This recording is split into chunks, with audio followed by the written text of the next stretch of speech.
ho me amedi dwumade ho chia me free sabre e ko na fe no nsia bope abejafo aka abeka ho bie na yasom Sompa kwan so no medi amege so eye obrempon na kwaku ampoma afei ensem a ene edapono so no yemom nkomoy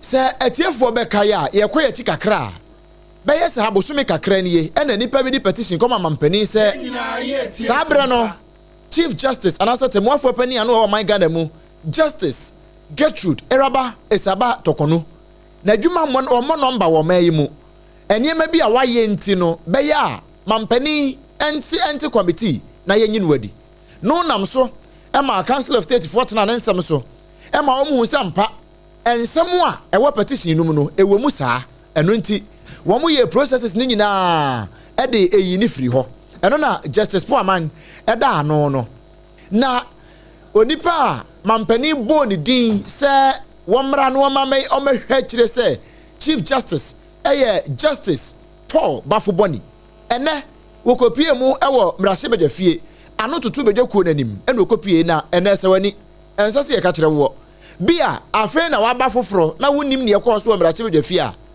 eya asem ba akopẹ ena na da ho ye ba bevete Bafoboni ne ya hwese osafata se oye temuafo pani ewo mayi mu ana na ekoye scaffold between minority leader and majority leader ema be se don hwere ba ko ne akire na asem ba akopẹ wom gusu twe ho da awre na committee no pani a wote adwamu se jemtreni Bernard Ahiafo honorable Deputy Speaker of Parliament wano na tie adwamu wore to ha na bonchen wore to ha na bonchen abusia ansa na won be ko break abampo won be ko koko break aba no na 47 interjections any objections and na apie mu ni nyina no na minority leaders no de ba bia wogina won ka na asem wie ya upusi no kura mfa no ho yes ha benkum ni fa saa totɔ fom a koko break kura be more than 1 hour na won mai won ba wie ye no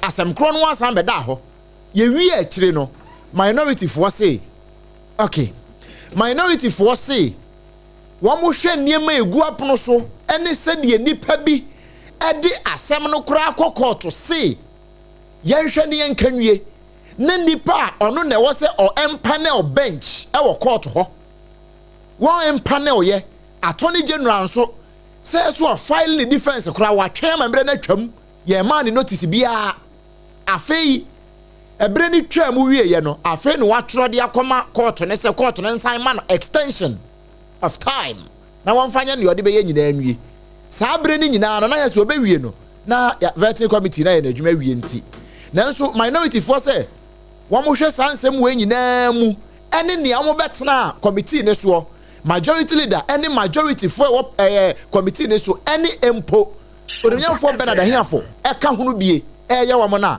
wọ́n tena so enye yie na yan fangu hanzard mu na nko records mu se wọ́n ye anuom betumi bia boa ye nanso majority for amwa won majority for na pam won every committee ne so enu nti nuom be ye bia no eye majority for ena aye adwuma enye parliament wamo de se ne Ghana fo soma wo no eno an won koye na we ye ye no mo ye tena TV achi ehwe bie ene ne aye teye ni nyina mu no na international reporter na opon checheku na wono de na ni krotwa wisi mienu no a na hwene santam no na wo de tifie ho committee ne tenase no na wote hobi eno nti bia ni aye ye ba camera mu no a ye hu ye no nye ni nyina ena eba ya ye hunu ye eno nti enko ahoma ne so na ye ne international reporter enkobo enkomo na na majo medo so vema na bokode ahweyi ne hia me gidi so ho ye enkakrakra otwedi ampan na da romanti ye pemko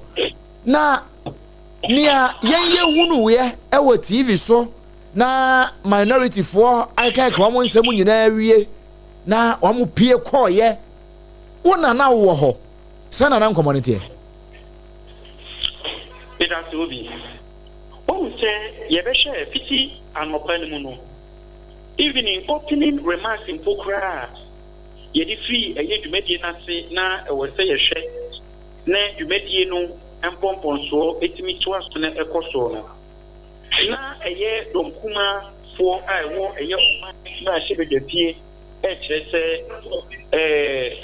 nɔkwasɛm nie wɔn no wɔn ani gye nea a ɛkɔ so ɛno ho nti na ɛho bɛnyia sɛ ɔsɔm yɛ nea ɔbɛtumi biara ne sɛ anka ɛyɛ kɔmitii dwemtireni a ɔte tɔn na mpɛkyiri ɛbɛtumi nkokura mpo agye nea dɔnkuma no ɛka atom na ɔmahu ne sɛ wɔkee ɛneɛ sɛbi okɔkɔba tete wɔn nyinaa korɔbɔfoɔ ma nti sɛ dɔnkuma a wɔn ka mmarahyɛ badwafie ho ɛma mmarahyɛ badwafie ho nkɔmmɔbɔ etimi esi brane ɛde adenkyerɛ bi sei ɛna ɛreba deɛ a ɛneɛ wɔn ayɛnhwɛ na yɛnyɛ dɛ yɛnti wɔn sɛnɛ ɛbɛyɛ a ɛno nso ɛbɛtumi aboa na ne nyinaa kanfoɔ no dwemtireni no ɛntumi amma ho kwan nti yɛbɛhyɛ a awiabea mu mpokora no yɛwura afɛnyɔma kings ɛde to dwa kyerɛ mu sɛ ɛwɔ nea ɛkɔ so ɛwɔ ɛyɛ kɔmitii mu no na so sɛ wɔ sɛ yɛde nhyehyɛeɛ bi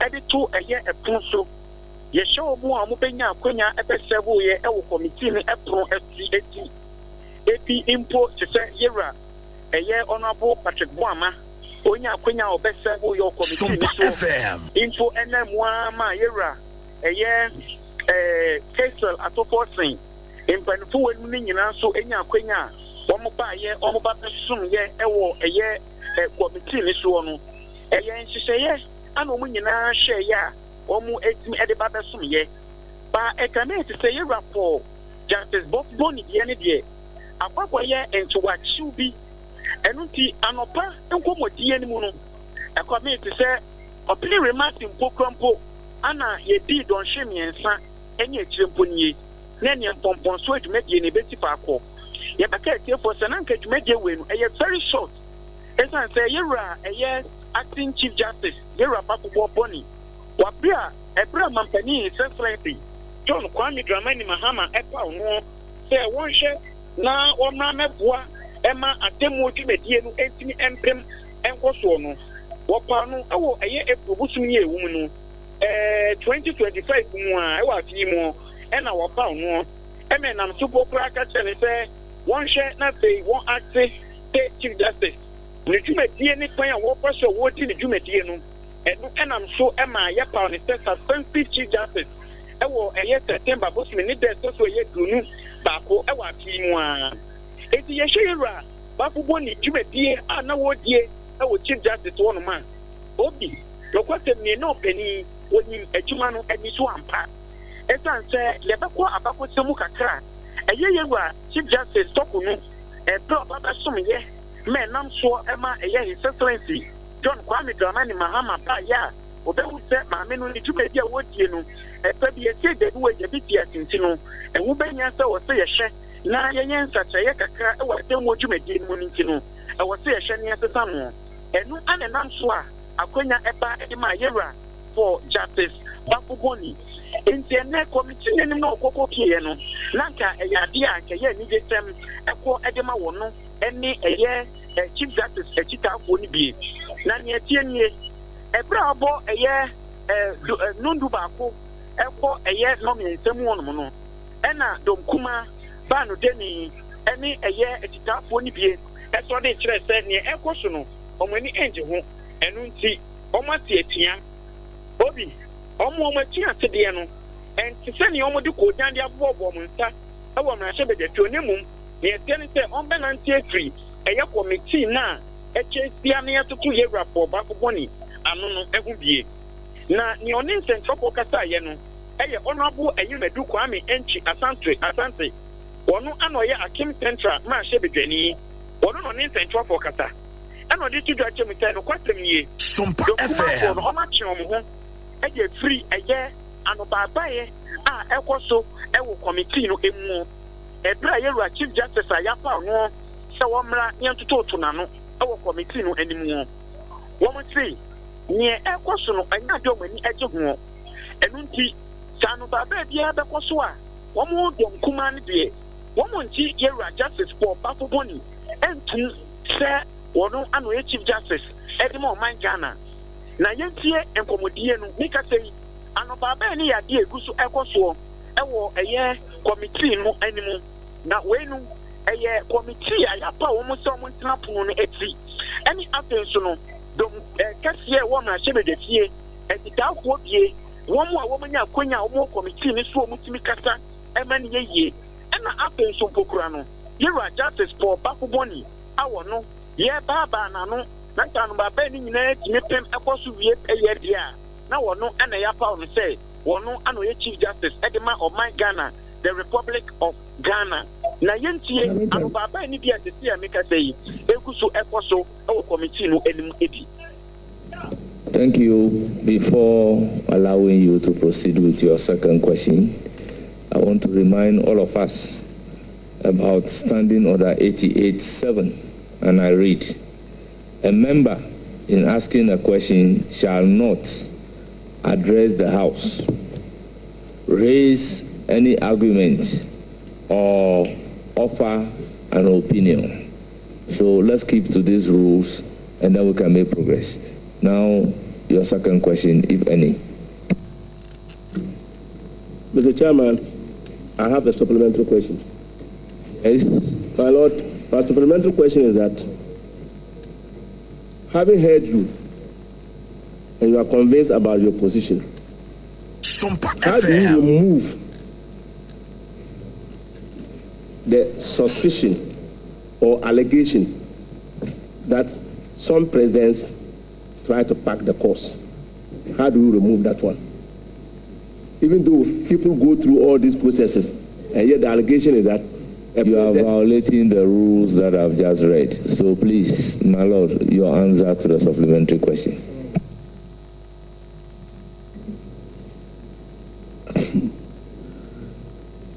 People suspect that Sompa FM. In the first place, what is packing the courts?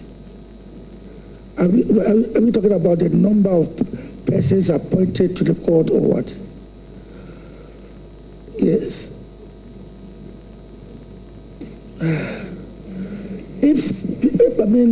I don't know how people's suspicions can be dealt with, but as far as I'm concerned, as I said, persons have been promoted on the advice of the Judicial Council. Sompa FM. If 40 people, names of the current list, on the advice of the Judicial Council, 41 persons' names were sent to the presidency, and only 4 out of the 41 names were taken out, and even only on the grounds that they had not finished with the background check, as at the time they were because I was sitting on the president that we needed to have these people sworn in so that the legal year could begin with the courts full. But the president, they had not finished with the national security clearance for all of them. In the long run, out of 41 recommended by the Judicial Council, made up of members of the bar, members of the judiciary, members of the Attorney General's representative. These 37 out of the 41 names were sent to the presidency, and only 4 were not taken. If anybody sits outside and says that the president has packed the courts, how will I be able to convince such a person that it's not the president actually who put the 37 people there? We did. We only took our advice. So it is not as if people's suspicions are going about that. You cannot go about trying to assuage people. You can do that. People will still have their suspicions. one of the questions that I got was, people are saying I got my nomination as a result of 2013. I have explained my way. If people still have that feeling, can I do anything about it? Thank you very much. Yes, any further questions? Yes, Mr. Chairman. My second question,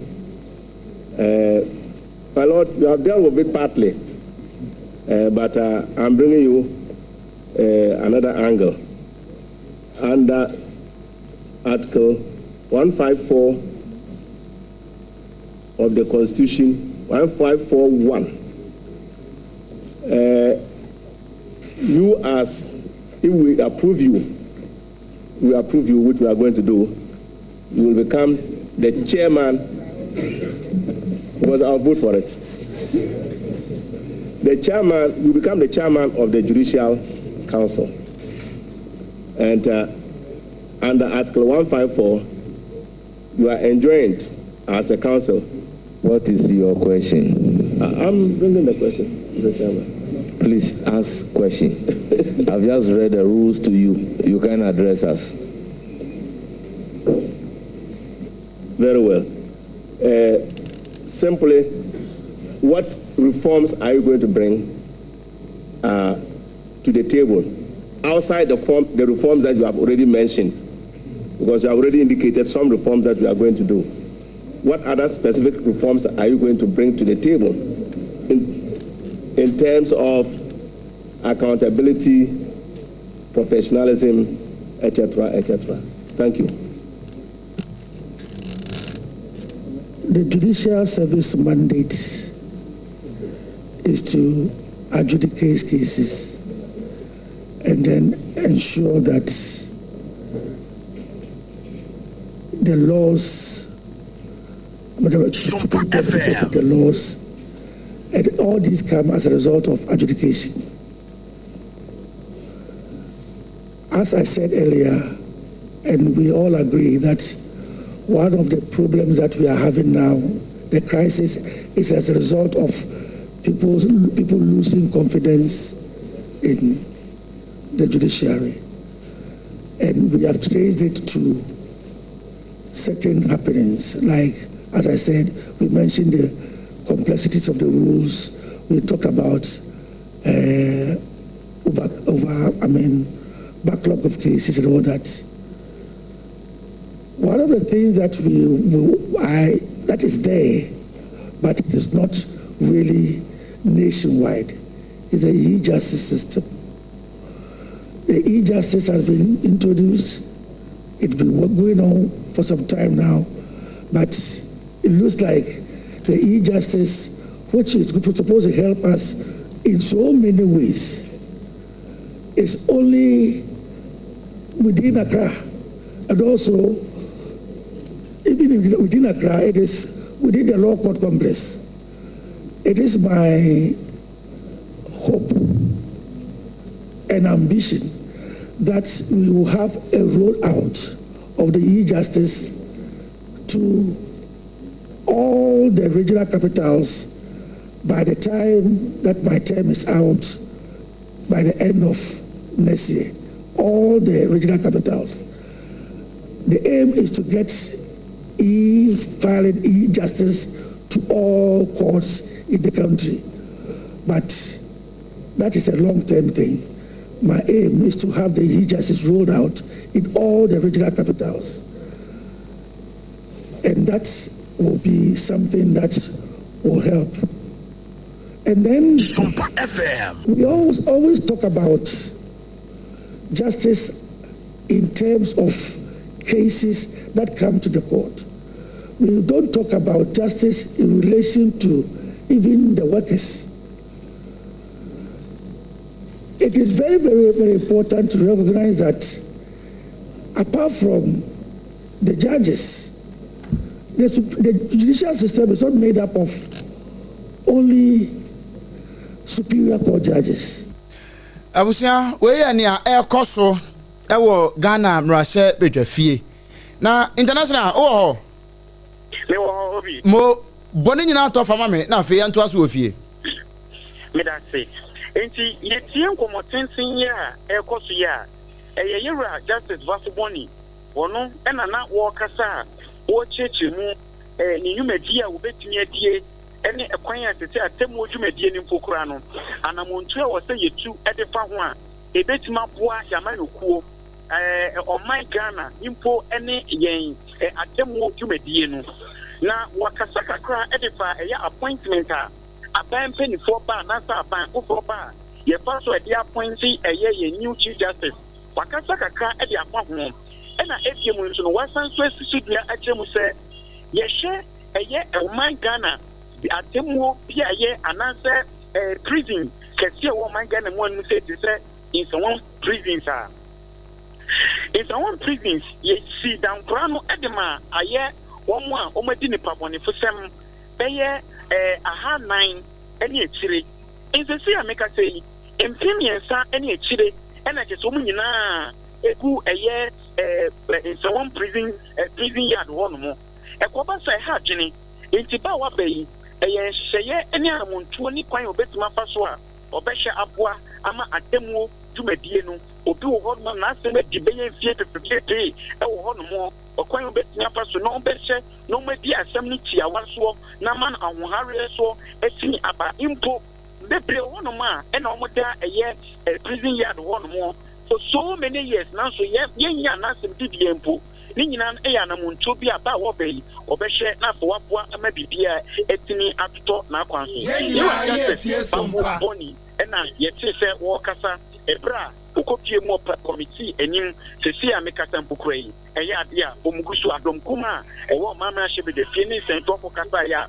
wɔmo kyerɛ sɛ ne nominee no ɛnyɛ adeɛ a ɔmbɛgye atom mo international sɛ wadi kakra ho nokorɛ kɔna kɔtena wagya nsa nifa so ɛwɔ nokwarediem na sompa no ho akatua no wɔmfa ensomo abusua international reporter Nana Ponchicheku ɛna yɛte ne nka ɛde free the appointment committee wɔn mo dan no a wɔn mo yɛ adwuma wɔ mu ɛwɔ mmarahyɛ odwa fie hɔ no wɔn baabi a wawura ɛna wawura hɔ ɛde hɔ amanebɔ ɛnso ɛde asom yɛn na justice Paul Bafuboni a yɛka na asɛm ma me mo ne ho kaseɛ kakra bi mfa nkyerɛw justice Bafuboni wɔn wankasa mu ne di ankasa no full one no ɛyɛ Paul Kwadwo Bafuboni enti nei ɛyɛ ne krada ɛne yɛvɛte no ne krada wɔwo no 26th December 1956 ɛna wɔwo no mɛhyɛ da bɛka no ho asɛm bebree ɛde akyerɛw na ma menkɔ ahoma ne so na me ne Dr. Abdul Jalelu Atiku ɔyɛ political science lecturer yɛne no ɛmmɔ nkɔmmɔ ɛba no amanyɔsɛm mu a papa yi wabene paa ɛna ɛba no amammuo nso a wabene yie paa Doc, if I just mean car hot bite, our Sompa 106.5 FM Sunye, me wakwaba. You mean because na mo to say. Radia dom ye ho ye pa. Doc, pacha na wonso e. Ya me dom me ho ye pa. Ye de radia se. Doc, wada wuro minim se ene anya hwe kra no watietie kakra anya bia unya beye se 30 minutes break bia utimi de hwe kakra. Appointment committee wɔn adwuma wɔn mo ayɛ ne nɛ na nam so a wɔn nwie yɛ mpo minority for a stage workout on the committee na wɔn gu so a wɔn yɛ adwuma na wɔn stage workout wɔn reasons a wɔn de stage workout no wadawroma nea wohwɛ yɛ general overview ana nea watietie nea wakenkan general comment initial comment on that. Yo, yeah, make say I mean unfortunate. Right, in this circumstance, yes, parliamentary workout is part of our practice. If you do business, it may be Monty as here. Now, say you don't want to participate in a particular area, a certain area, I'm working out, fine. I mean, but that doesn't mean say protest, and also, right? But normally. There are certain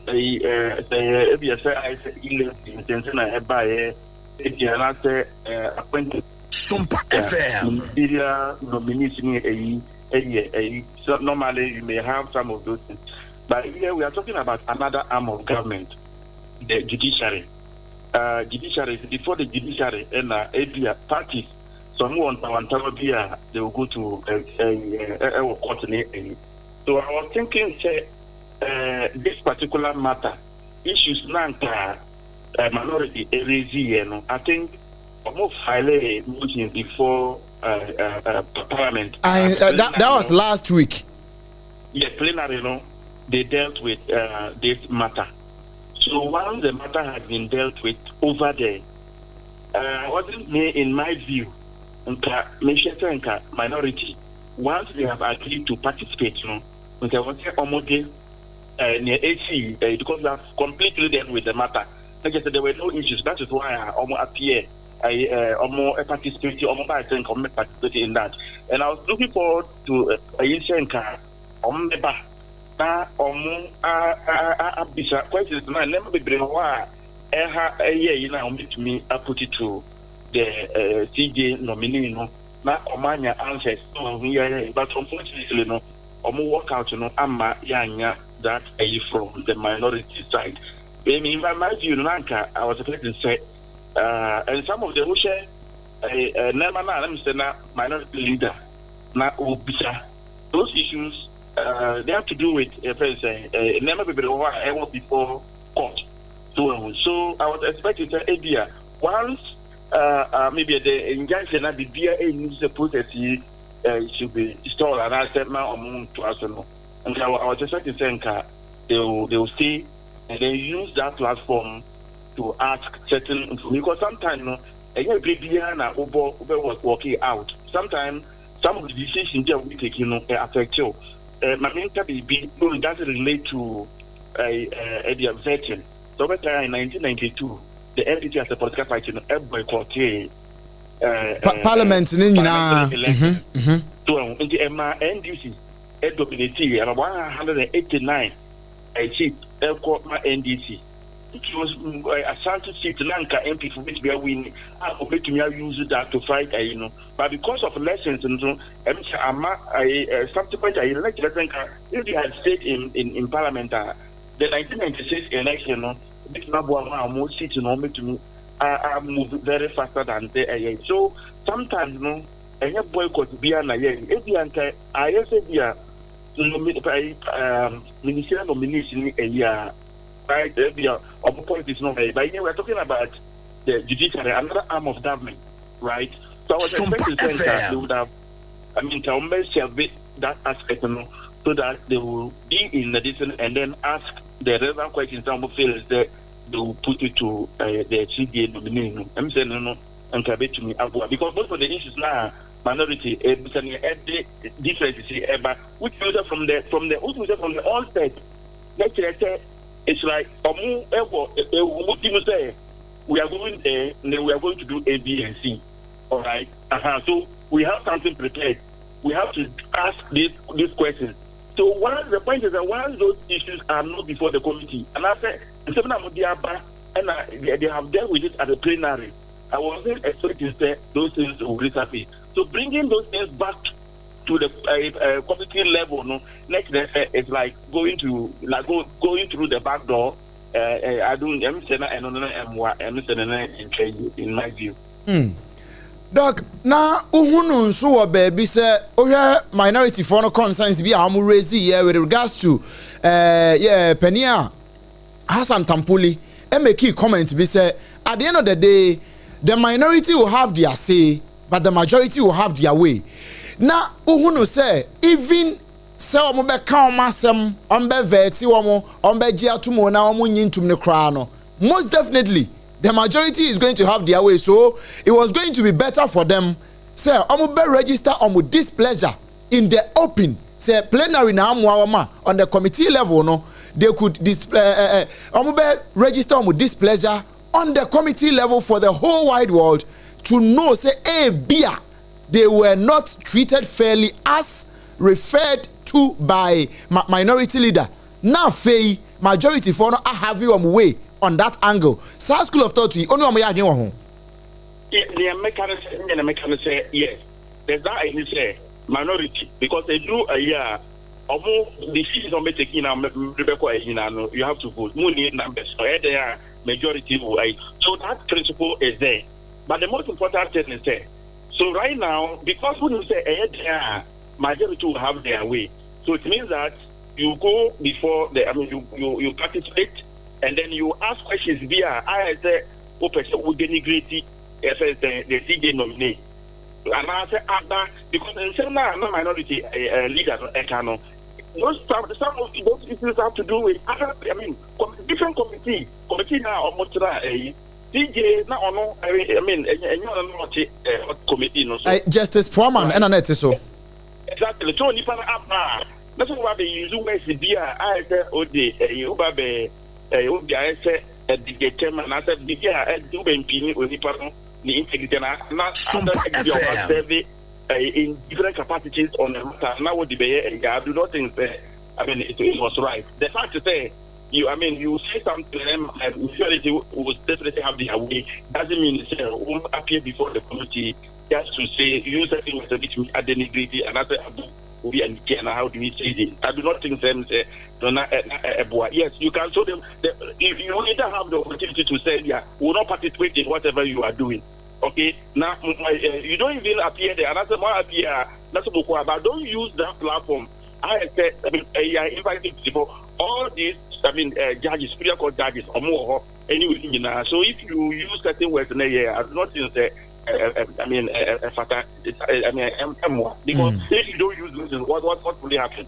Right? You can as well if you want to the work to do say in airport. You can hold a press conference. You have been doing that. So by coming to the committee, because before the committee say you should vet the nominee. But the nominee where you fit so be the chief justice. Not on your feet. So no more prepare. No more ask more questions to me. Position be moved to me. I take it here. I nomination or no. No, when you fit in our when you fit because if you start A, B, and C, no, A, B, now it is not a. If it is just to come and say in some ACC around, some of them are before the court. So on that basis, because so already look at the back committee, no, I team.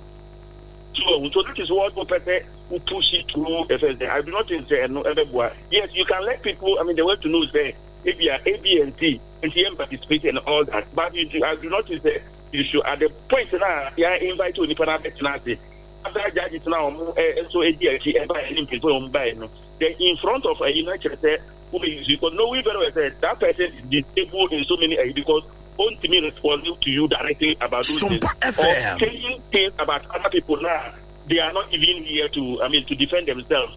So I think if the majority are say about those issues, I think that it's unfortunate that some of those things will happen. Now, if they have participated in it, no one booster questions, booster for panel questions there, because you prepare very well. Probably booster only panel questions. So from that, a bit me about the candidate now. Like majority already. A president and nominated now so definitely they will just approve the person. Approve the person on one of the panel judges in most of those cases. So in my opinion, participating and now relevant questions are. Every time no bet me any of mine say maybe they'll work out in this situation. Okay. Doc, two things. Now, Brennan Tina Menfa two things. One, I said, Osha Omo concerns, the concerns of the minority. Say they are not really dealing with issue no a work out but concerns are a fa asemwa omo be kano hono, which in this case the Chief Justice nominee he stands to benefit from assembly work out no. Enunti beyanka womo de omo ka omasem awie if they are allowed to register the award makoma so we are they will sit on the matter and interjections objections ebebe on that call nanka ekwan bi so no ye ma omo nka ne ompeso omo kan nyina nwie nanka ansana ebia the majority would also come in to make their point and year 1 2. Would you also say na ase sani omo kan won sem no it was as if say the majority was shielding the CJ nominee. These two, Doc, so what would you deduce from that? is the continuation of politics by Adamis. Near AC, near AC, Ama, and another CJ nominee. Will be in a Africa. So much happier. Near Africa, or Monsono. I mean, in terms of your politics, to know, I said, I answer before because on a so that I said, almost because I don't believe I see people have reservations about my community a human way. So I didn't already know. I can appointment of Supreme Court judges. I mean, political because the president be appointed. The president will appoint. So you cannot go through this process. So the fact is that politician appointed. So basically, once politician appointed, you don't know. The other people will see that and say, "Oh, like you are in good books with this person." Especially when you are not serious, who's the lawyers know more respected because of the taking order. Let you be. No, but people will raise questions about it. So that has been a situation. So things are talk by Madame Tono, now another person, I'm not saying party that opposition, I want to say it's almost you know. So that's politics is there. It's a continuation of politics. What is what is that? No one that's changed. So, but the point is that we can't wait. You said we should not decide now. Who can say in court? ECOWAS also in and the most important is that they change because once you run you, if you say in just court, in just another day, needs to restrict there. It might be parliament to the whole parliament. The parliament engineer to get the last minister. The Chile has a court to be taken and it's all right. Was a Papa DJ and not the I want to say decision there, but on now there is no decision. I restricted parliament there. And to me, I should know if it is going to take 1 year. Parliament around more than that. In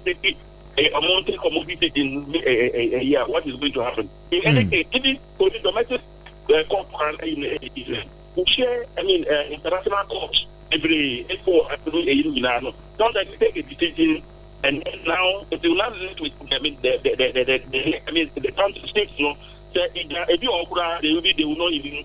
They will not even implement those. There are several cases, only a few cases here. So we have to wait. Say, ECOWAS, the taking decision in 1 year time, and so as a country and make progress. And in my view, one there's nothing.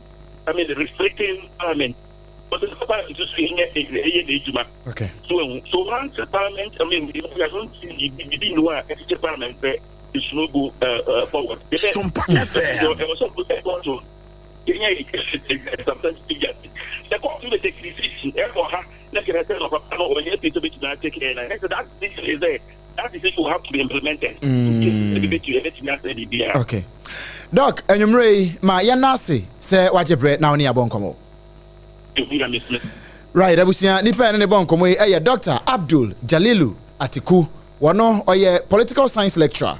Ena ebano amamwo mu nsempaa no a wabene paa ena ene no abo enkomo no nso na dwenkyerɛ ɛwɔ ene ne yɛkɔso ɛwɔ mrahye odwafie a eguso kɔso no wono nso ene yɛn akyɛ na meka Justice Paul Bafoboni ne ho asɛm ɛde akyerɛ me kyerɛ sɛ wɔwɔ no ɛwɔ 26 December 1956 emu ɛna wɔwɔ no na wɔno ankasa no wɔbɛyɛ acting chief justice April 2025 ɛna wɔbɛyɛ acting chief justice enei wada anototo bejakuo nanim wanaso watu omanimu a wɔmo ɛtoto nano na wɔno no wɔkɔ ne primary school ɛwɔ Gosu local authority yana na sabre ne yɛka no LA primary no ɛhɔ saa no wɔkɔ ɛna ɔsan kɔ ɛhɔ ano ɔsan wie ne middle school ɛwɔ hɔ na wɔwie yɛ no ɛna wɔkɔto aso ewi agi ne middle school living certificate examination ɛho certificate no wɔkɔgye no late 1960s and what they call Konongo Dumase secondary school at the time. Course, and what call ye Ekonya GCE O level and a GCE A level Nina in 1969 to 1976. We free one and we didn't University of Ghana Legon and a tree we call Ghana School of Law and the Honso or Koji in the law and Tetiano Ewo. Na we call Ghana School of Law no. I want to go and for 4 million, or go and for me, no can of home bear me and sa. Now, no one you know if you crank it to him neighbor. Listen, Timaman Quahomanaso. Now, Yankobo and Komoi and Fa Emra. Yane Professor as Ansa Asari. Yaneno and Kobo and Komo. One one casa a bam ranoa. What Emrano say? Any mumrano, Echremrano. Yanene Monkomo, Sisia. Prof. Pastor Sompa 106.5. What bite is in Memo Kwabo? Yeah, I mean, so Mr. Ancestor, oh, Kafra, ye, wait, and come here for refugee take you for Abuano. With your fatcher me. And Mr. Ansasari, Memo Kwaba. Right. Penny, minim se wa pomu ye na, we de ebre no ntino, yenkomuto. Minim se watie ensam wa koso enne ewo appointments committee o masetena mu a omu nwie ye na efifiri mu aba minority a stage workout omo say objections ni ade ebe mu omo ntimi anka ne oso omo ka ena wo hwe ensam a SCCA efa CJ nominee ehwo na ensam ni bi kura wo court a yenka nwie ye ewo se CJ ye ha na o panel one panel ye me enka ho asem because bia na kobu abono na wa meye chief justice no ena wo ko plenary nso ya amo kwan amo man kan ye so wo ka mo ehua me ko ye totwene ye enu nti o ma bedu appointment committee animu a ne ye waso mbeka bia wo mo aka wie a stage workout papa se wo hwe sa nkomo yi se ne yakeka no a menne abesi sa abre ya emra ne ka den pa na fa ho yo ni na die bwaju ni etini se no kule wo mu ni se na esi se enka majority no who say any minority for no at the time of who their advertising president nominee for Bafo Bonnie. So on my chan chief justice Ekonyanum. I think our moon parliament nana and say not one chadada. If it is into woman say a lady no a minority no one more income majority no one of my day. I mean I'm not a near to me say, Chief Justice Dada Gertrude Araba is about Tokonu. Prefer in some summer later who go out of file or court and no, they call it was from the corner. Say, now, but you saw the corner or the court. Anna. Say answer amba ni na mu dismiss here enti say ba be na osan kokota e se tanka court no wo mu dealing with that issue no say a abuse of process no mu tubu because the constitution no and na ho kwan say obi biara betumi akọ 20 times na oda ho nam court or constitution no man kwan sa enti no the latest suit no file any na no send a court no nya akokuduru no mo wo tubu say abuse of process enti anka efiada no minority no send ka mo file wo motion wo parliament and speaker egi tu mu a anka never say no to me maso and they say parliament na ngazanka won standing orders on rules on procedure and it's a minority file motion and I'm more the motion to imba say yanka na woman winia and avete no and maso na motion na the two parliament no one more year, no, speaker dismissed motion, no, and that was the last hurdle. After that, no, She will be in Parliament quite set one vacate president nominee for speaking. She is the Parliament quite. And they said, Arabatoko after 20 cases, 100 applications after Koya to do she is Parliament quite set one vacate justice for Bafu Bonnie. Sanka Oman Vetina, they would rather be in breach of their constitutional obligation. And yet, they can pick and choose. There be a constitutional duty. The president nominate you be now. You be anywhere. Now, we are called 20 times in the Nunchi and this parliament. There, you this our constitution. Panie, adeɛ baako a minority nso raise yɛ nnɛ ɛwɔ committee no asetena mu no was that ECOWAS parliament ECOWAS court krampo ti asɛm ne so wɔn mfa wɔn asɛm ɛko asɛm no afiri Ghana ha krampo Supreme Court na ada court na kopie ECOWAS die mu ɛna bio papa ya Bafuboni ono akro ye stands to benefit ewo Supreme Court no hono se obe mpanel na o empanel no se wa empanel na ye vet ni wi a ono na be benefit no se o empanel na se omukọ asetena na se ebubo se ma ye mfa no nkobiewu a ono so etia no eno nti one way or the other as o protecting interest eno nti na ase enipa bi nso eboa a shield no utie sa asem we ya ho no fa na sen nidi kan no Ghana is sovereign nation e won say ka ECOWAS ho na so bibia esi enkwan ye ya de na say ne ECOWAS dom ko na ya ko dom no enhia bibia ensi enkwan say ye be ye nia enhia ye Emma Hupine as a sovereign nation. Parliament a year to a compensation accept. But ECOWAS to me is see Ghana why Emma Ghana and Yenya the constitution say oh yeah. So we Emma breaking it's European Union no. So so we a sovereign nation na udom go bia wo no mra enso say wo de enki so ko ECOWAS ayi court na say no mu di wo wa bibia ntia parliament kwan bibia ntia president kwan the on nominate people for or ECOWAS na sem no winia our constitutional processes are on the same and the jatu nkura ya jatu tani kwa no ya jituma compensation ya de no na ya say ye nyina ti ase ne say under our constitution and I am running as no a contract of employment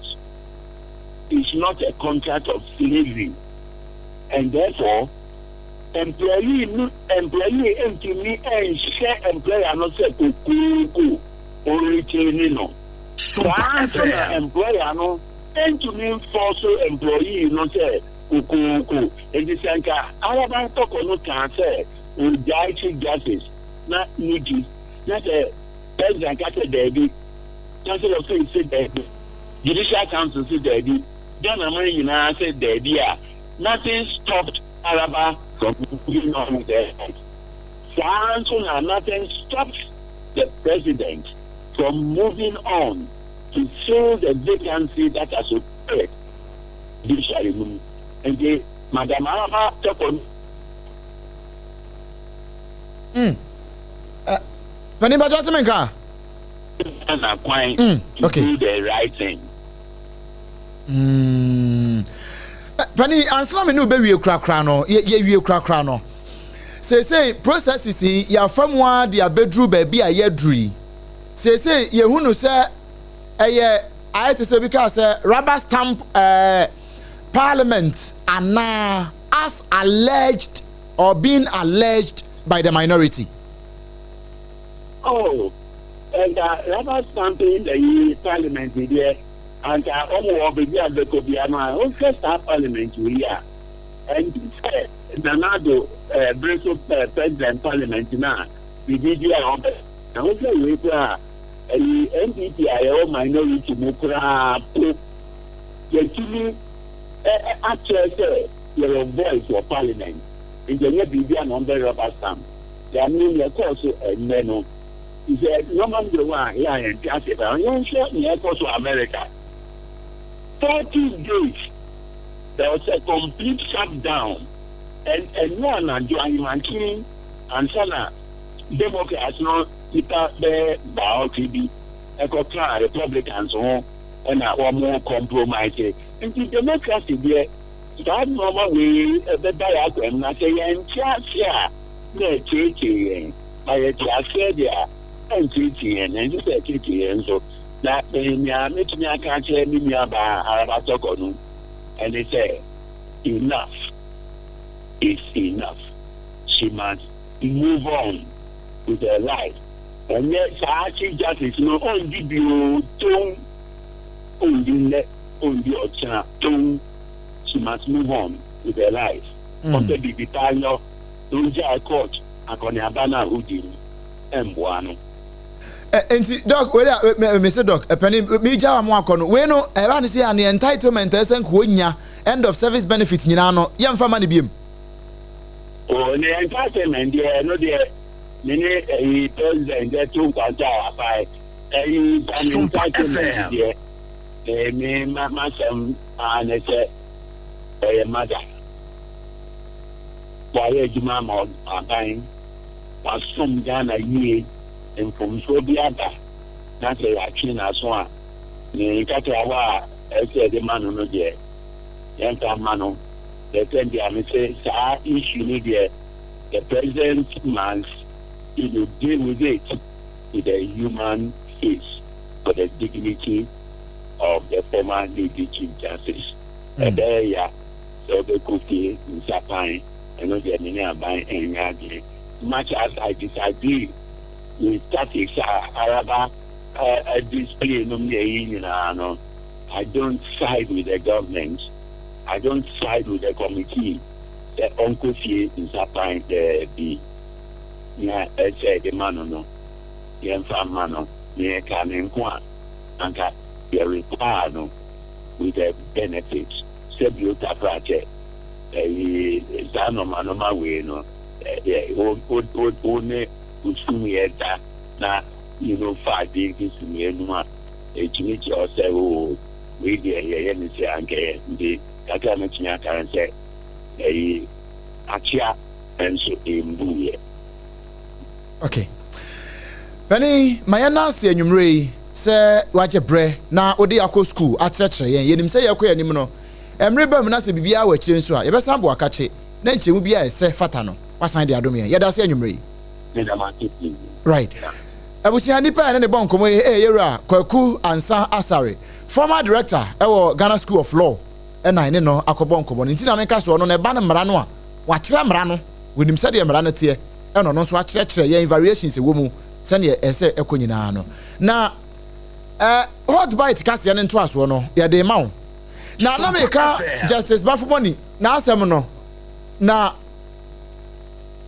ono na no aka nipa etna 2012 menkwa chiri kura election petition no a wo motena aso ma ye ka se signature no wan sign kura nya hwe no no aka wo mo a eto sa petition le twen ye no tiawa asem no asi yemfa hot bite kase ne nto aso no emawo bra yada ne ye ho anibos tetebe ye se bienu pe ye wi a ye de ne aka ato aso de amawo na empanifo wa hanti no ye nyemu na yento ansem ne so sei emfanfiri ha I was toa and some no aso na Justice Paul Bafoboni Nensam Nemu no anabra watna appointment committee one more anaso awamra shebedwefie no na anyasam ketwama na asamba kwa mpanyefo bisa no no kokogina se 2013 wapanyipa ne watan dis amanyoko na chiye pa ewie kire kura mpo no na sakwata kwani abadie ne ne nyina mu no waka ho namsunti ana ama na yewra tontomani Muhammad wama ne kunumdi abotire so amra Chief Justice awamayimu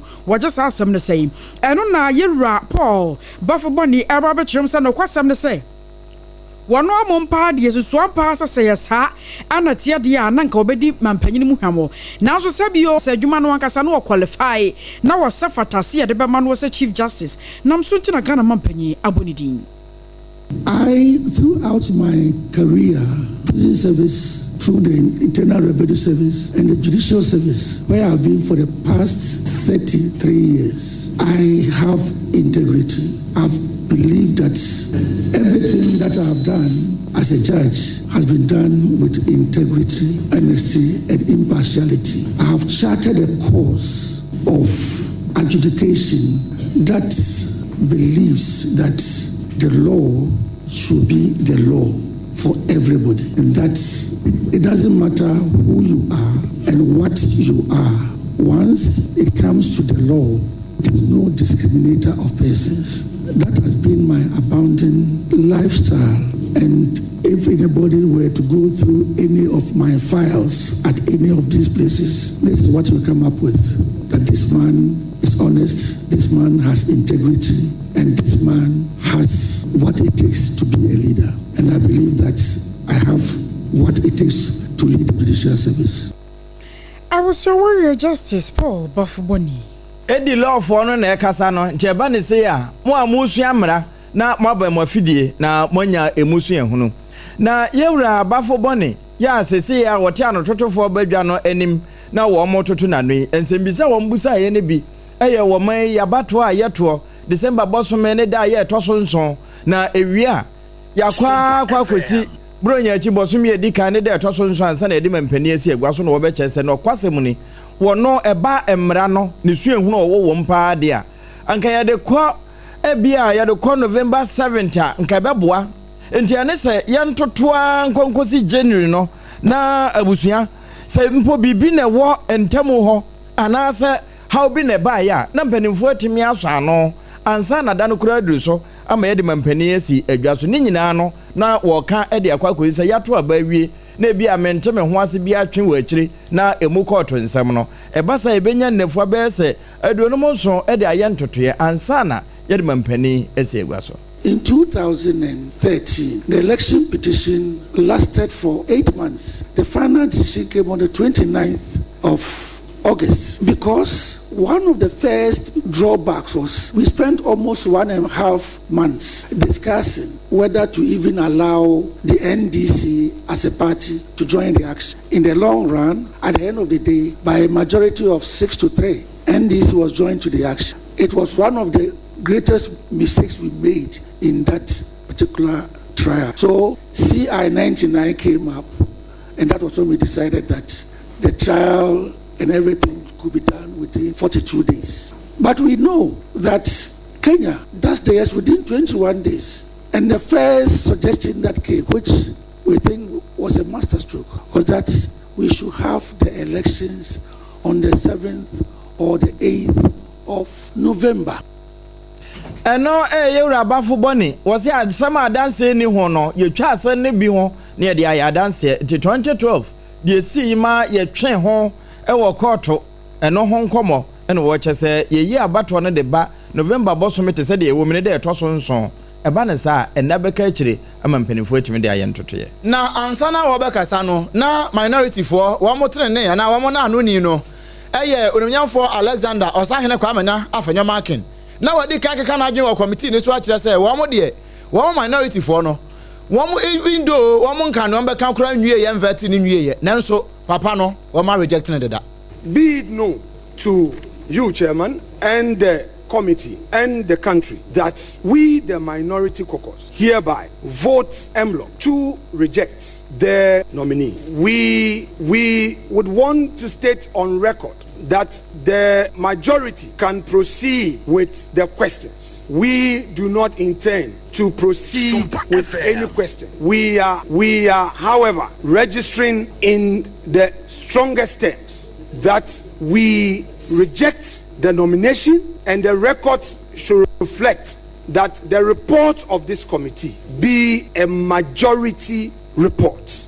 We for Osahene Alexander Kwamana Afanyamakin efutu mirashebejani na we yepe ena na no point tekumo eba modia ne Asante Achem Central mirashebejani onyamfo Kwame enyimadu antwi ebo nkomo wa kire ho no mso honorable ya tese say workout na me yeri can plan da ena osenye no kore enya ade na masi omtim so ombe workout ni esi ho ni ntia ena mo efiri ho no. That's not true. If that were the case, we could have just done a press conference and we don't even need to come here. So that is not the case. We all agreed. We had a meeting. I have my questions. That's why I have my file. The questions that we're going to ask, everybody has his questions to ask. He is going to be the Chief Justice of the whole nation, whether you are MPP or NDC or majority or minority.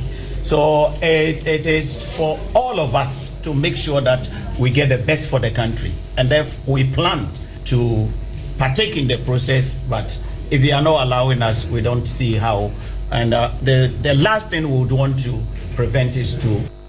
Enti yemo yetrim yenka hwe na emom ye nyina kra ne yabo ye ho se ekobusa nsem ye koduru ho no won so mo yankasa o mo yankasa de a ne yetena ho a enye yie Asante Achem Central mara se wedwani onyamfo Kwame enyimadu antwi ene yete ne nka no na anadom kuma no afemu na nyasam keto amakwa ye Alexander Afanyoma Ken enebra wotena se no no wachro se da bi wo hwemo pa no amampanyini bo awobo justice Paul Bafoboni di no amanyosam tete kire nyasam keto ma no friend disputed nominee na sasam no kan man nam so match za dom kase no na wonmo so adwalai momma yenkonko tie sane asam no wankasa na esitie.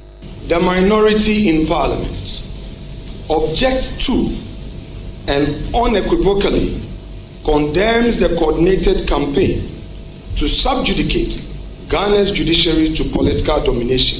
Chairman, the facts speak for themselves. I object again. I object again. On the 22nd April, I object again, Chairman. On 22nd I object again. 2020. Chairman, I object again. I object.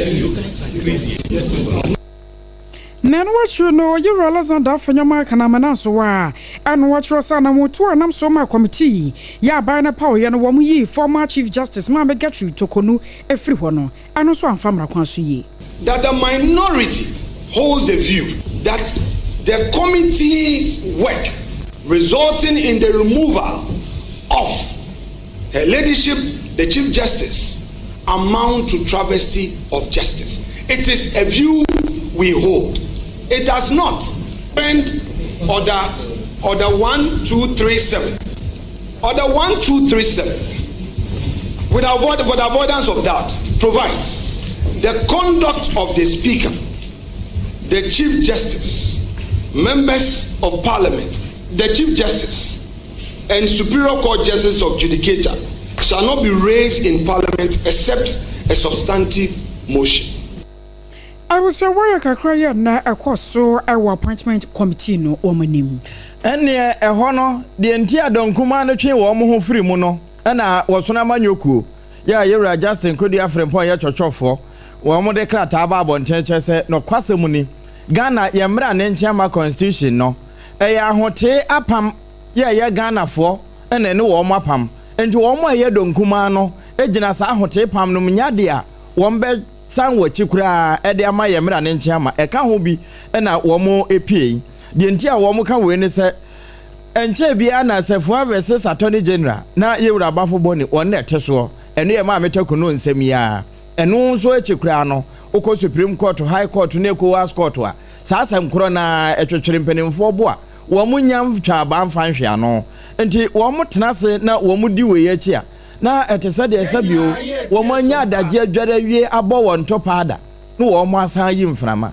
eba sa ehuko na wo ensamfoforo mu no yede ani kyeremu na yede ani akyeremu asantemantamu a wopie mu e wa asantemantamu a ne yate ne se aputuoja emfinfin ho maame bi a wono kita Toyota white Toyota Saloon bi wone nenamu a sede ne woyeo ama wabɔ nipa mienu ɔde ka na bɔ nipa mienu wo dwane abusia join here with Facebook ne so ɛyɛ Sompa 106.5 FM Accra Sompa 106.5 FM Accra na wɔbɔ wɔ mu wieye no wo dwane o ɛne sɛ wɔno nso ɛde kɔ nyantam ka afoforo bi mu a ɛnya asɛm kuma akra no ka na wɔde kɔ bɔ mu no ne number no de yenya ne ha ɛyɛ AS 4246-22 amene wo kase wono ankasa mu no ba bia woda paa no mu ayedene na empani kire se wono sai putoja mfinfin ho no wode ka ne bo nipa mienu no na wo dwane ne efra na hit and run ne bi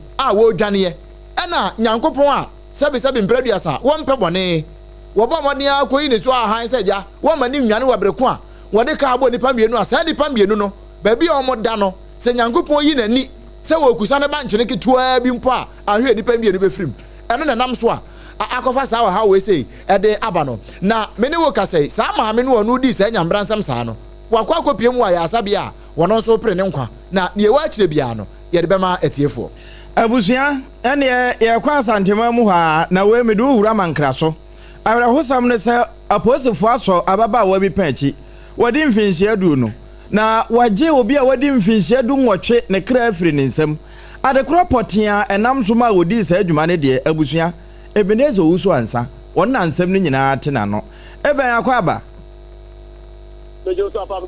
na eba ne san ya madwa wodi anyambra nsem etesa medase madwa ababa wobi a wote agrewa mu a ewo afado tawi abatu mpeso na enu adawa na owo ewo fie no na madwa se asọ bi ya asọ ne de into mu bompa e baba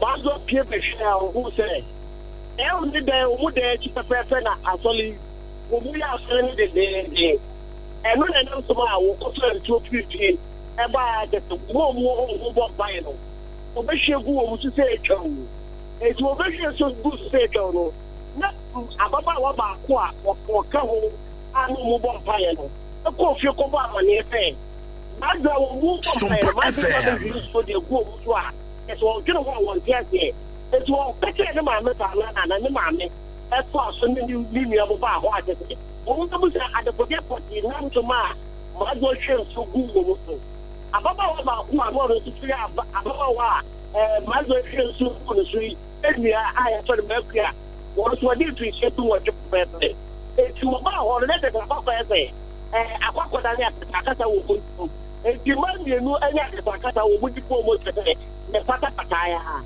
ena ba zo mo refie na no akotwa paso aje to de baba be yewu ma se kan so mo ni ni de yewu abani ampa majwa tinya aso paso aya ta agwa no de paso na awo na poji to bien za ne se ababa wo aso kom kega eno de so ba wo so mo ya baba wa din be wo hospital no akara na no mo tiedo eti eno na na so ba assembly member wo ko mo ebe kire ebe ma both for say I ababa wa ya fa no ma do di nya ma se wo say both for so no eti ka wo bi mo so di na ba ma both for a eti ebe no ka dey ma do a etwe wo a ko ko a asara wo mo ye mo de eti se ebe no ka dey metimi e me sense me bo aka say ababa wa ya twa mo adwa no awo bo etua awo bro wo ti ni apaso awo ababa wa ya twa ne ba kia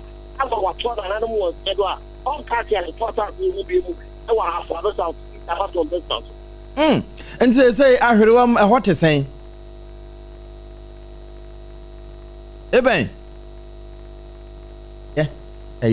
wa wi asem ni nyina sabre america say maadwo akwa akodi aposifo nsem e wo pokukrum sede wo boss no ya hwehwe mu mapa eguso a eye adwuma na sede mu nsem besie bia na yesompa kase na ati ho akere wo ye de emu nkyere mu de besie akire no ebetoa I was your mention Cronoa, Ejina Santamanta, Manchef Ficasium, Nakrata, Tintin, appear freeway.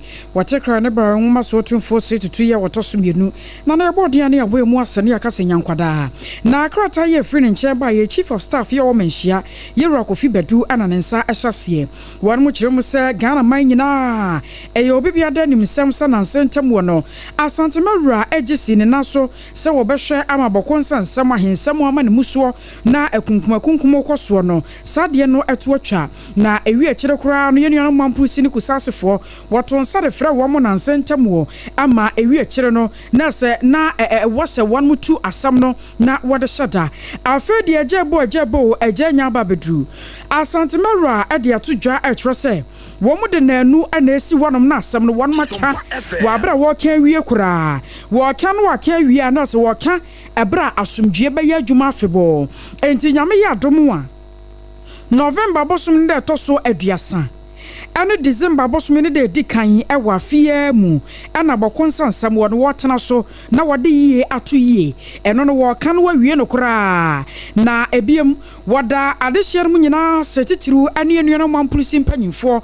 ene kusase mpanyimfo se asam na hyase nyina ne mpomponso no wotonsa fra afanu no mienu wo mu nyina je paniye se won beba na anokwa worma hwa ma asumdue mapa ayadwuma na woni mpefese nyame yadomo a November 30th ane December 1st ewa fimu no sekobasa asam no wonmo tena so na wonmo de yie atu yi a wo bia baje paniye na ne manfo so atachiri so wonmo hwe ayede se ne fata yetoa ansam no eso na yenkai wo manfo ayawo ewosana bosunda na toso ensia wa fimu a Ghana yanti asem de kura briche kase ebo wo mayi nam so amayi kura hwenhwemu ne nyina no kogina se abamu panyimfo makomakon wotwe a ebusua na wonmo te helicopter mu ekodi dwuma ewo asante mantemu eyo boase ekwawi akire no helicopter no ekote hwe ma wonu nyina hye dwurbe ya kire se na eyare hosem na asasem yi ba ye no Ghana mampanyi ye roton dromani mahama epa ba so abadwakuo ya wo mayi photo sanfo ne wonu na ese gina mu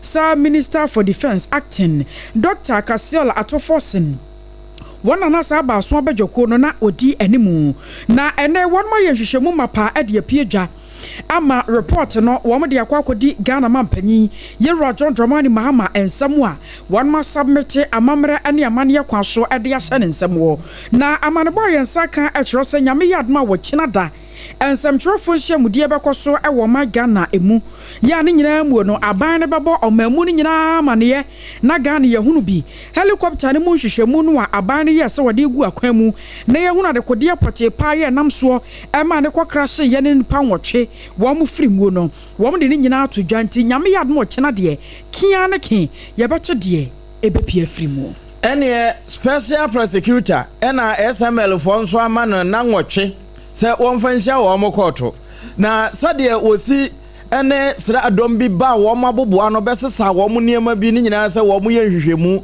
prane ketanse bi abon wo mo ho no wono mo nso osiw no esanse enya de wo mo afọ mo yi kapre na mmam si o besesa wo mo niema na kura ma adwuma bi anka na se wo mo ye magiere no eniema ahodo data bi no ma wo mo nyina no wo ma asesa edekọ ende se ye kapa de a wo ma wo maboka ya se wo mu susu abobo ni nyina 28,850,125.50 ene ka wo mabo enti wo ya wo kan wo mo nova mineral analyzer wo mo fa laptops computers ahodo ne 7 nyina wo mo sesai ekoko wie ye no de nanka wo mo niam wo so a GRA fo kura hia de aye wo mo dwuma bi no special prosecutor ne do ma ba besesa enam sa ya so amasesei wo mo ka ne tra enye ye wono nso abegina badwam aka de obeka de afa wo mo ho enti wo mo de ne kokoto ya ma ne nefua no makon nwotwe se wonhia won ente saa de eni ho ebeto no saa bre no no edu no okwa wo de yas toothpaste ena ne brush ena de betwu ne sie sanse no na wo kasa wo bia atie eno na se wo kasa wonu mutima atimi nya kuduro de kasa kwara to ampa yas toothpaste ena ne brush no enya na ewo shops ahodo nyina mu bia wo pedodo no wetu aton me pacho 0501 619 588 0501 619 588 eno ne won heba whitening ena total care won pe bito na emu pa oba no a wonya 9 years edikosi 14 years wo ba no a papilloma mpane no wongo obi no mane nko obi sesi a e wo hospital bi e ben wo clinic bi e ben wo cheap compound bi a no okwa was wo be papilloma mpane no a ye di cervical cancer no wo be wo bi one person akora ye nyino eye free Ghana Health Service and the partners na ede sa enkaiboi ede aba ya wo mototo stress obi a enko wo bi sompa chede no yeguso ka yeguso frɛ yeguso bo ho kase bo ho dawuro kyerɛ sɛ bia na wo ntoma baako usi we de o de cha ade we de esua ensa fabra ye de bi ka ho na obi nso de bia ba ka ho na ye bofua na ye nyina ye de akyɛ na bibia timi e fine na nhira no won so aye mu fafafo eno nti bibia wo bia ye de cha eye yie empo se ye aduane aye krakra no kosisi ye de cha onipa no so ni bagye bia no utimi de ba na bibia atumi aye fa atade ne mpaboa nyina ya fabra emo anwa ene etin tomatoes ne ho ne ma ne nyina no eye amomfa bimra bia na wo so pesa wo de no ye ne sika fafa number yi so 0598 559 802 0558 0598 559 802 0598 559 802 edi ebeba no eye Terawan Media anase Blessed Foster na odi afaso saa na bibia etumi aye fine wo wie ne saa no a na oduani a kyerem ewo medimafo eba center so ye ehwa na yekwaje yarehwe papa mepa cho se ayaresa no ekoyi a wo bia bie na no na wo ka bia kyerɛ se no ne papa no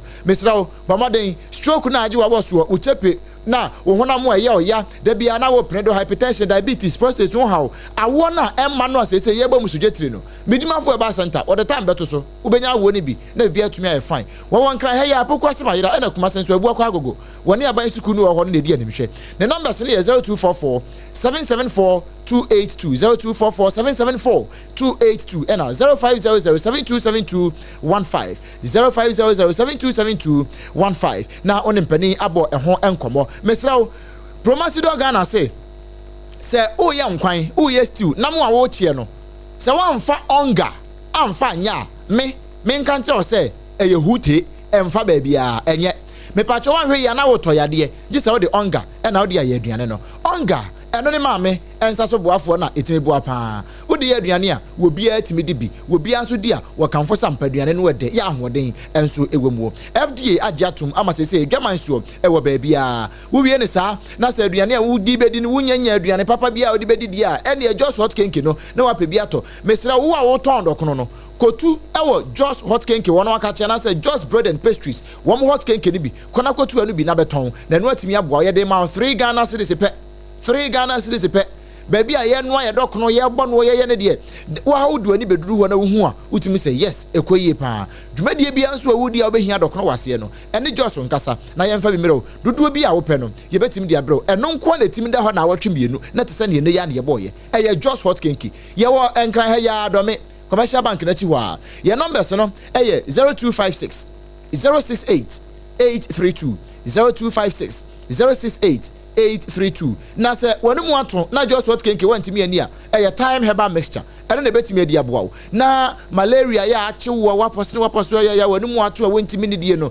etimi aboa anormalize your system ni nyina na watimi atibia die yare so nkudim na bibia ye fine wojo nso a emma ote ya wachire wa wotimi se we die bia kembema o mema sem kra nkoyi oba wa himfie ho no nkomi agye ho aboso a uhia time HH mixture ene the capsules kabo medrontafo nanom na emo manya mapemfo ba wa makora no fo na koda wonya mfinhia dumie no obi aka bia betimi anom bia na wo pedodo no watu atonwa 0244 417 669 0244 417 669 one mother romanti mayana ni ehun sima pemra ye ba Ghana fo makoma be se oha ne du wo mo akoka obi man so dia mbone no mo yeye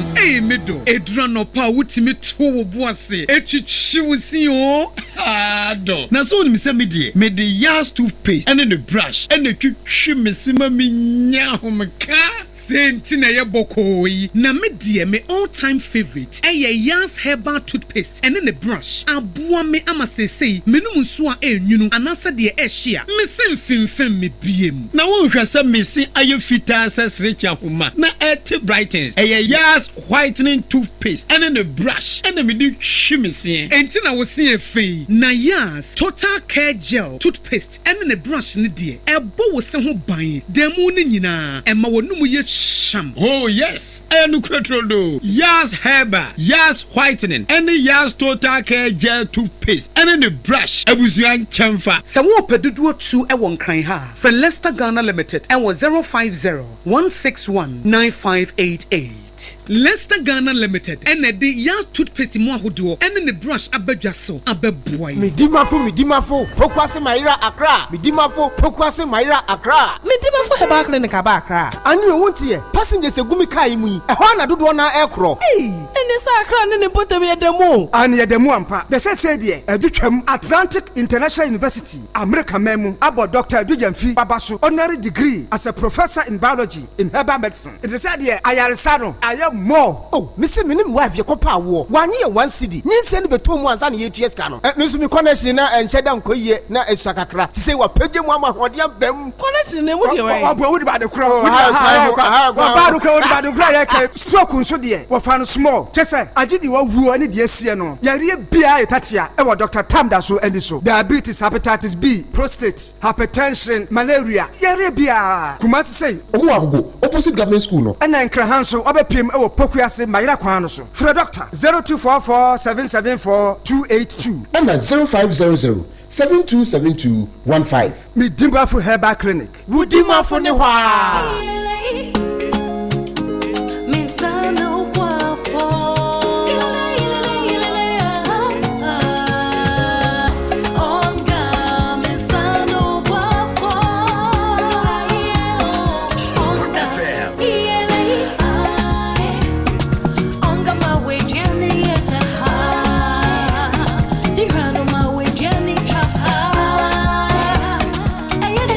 Da obiari hia emwasron kubia ebemani ni opepa aye de change onga mama sano boafo FDA agi edwedie yin krato yaso Sompa achedie 2025 yaba Bible say nyame sompa pa ne say obi kon wunyanka ene ewisia mobo enuti na sompa 93.1 Kumase Sompa 106.1 Techiman 90.7 Enkransa 101.1 Takwa 98.9 Sunyane ana Sompa 106.5 Accra yakabom se bronyen yebema enisia ene ekranfo edidi na yenko ayetini age se wo beboa yen enti say ya anwa emmo tin tomatoes ntade mpaboa ye bia wa hyedada wonsan ehia enye ntade dada na emom de yebetime de ya che amano ayeye monfa meboa yen ne yefa mamobrofo ekunafo enyanka ne ewusia ebusuafo yafa ye ho hyem na propose prepa oboadu ponko mu yenyankopon obeyiye wiye sompa achede ekunafo ene enyanka ne so wo mu bedidi say yesika fatu ahomatrofo iso 0598559802 meet mu biem 0598559802 edin waso yeta 1 media anasa Blessed Foster branya bosome ni beboja trada na dia mode dom ye no ye dia ma ekunafo yi mu amu ye bi afie twem no emu adanse die die mu amu nim sompa achede 2025 yaba